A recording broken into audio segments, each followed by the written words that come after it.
Petite Terre in Guadeloupe in the Caribbean is a tropical paradise. The two uninhabited islands are home to around a third of the world's population of the lesser Antillean Iguana. But the reserve's rich biodiversity is increasingly at risk from tourism and climate change. A European project is attempting to protect Petite Terre by monitoring the effects of these threats.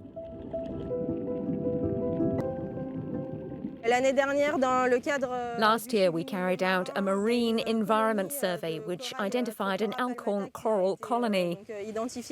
This year, the scientists decided to carry out a longer and more detailed survey of this colony in order to monitor its evolution in terms of exposure to tourism and the potential impacts of climate change. The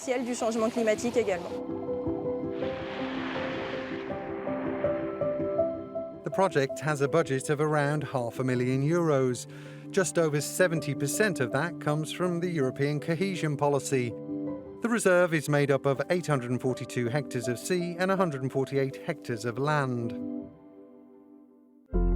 Petite Terre has 165 varieties of bird.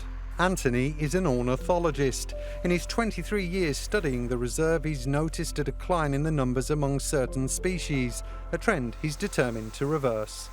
It's not all bad news. Fortunately, we've got the example of the little terns. Not only have we been able to increase or at least stabilize the number of pairs that settle down every year to breed, but above all, thanks to the installation of platforms, we have dozens and dozens of chicks that fledge every year.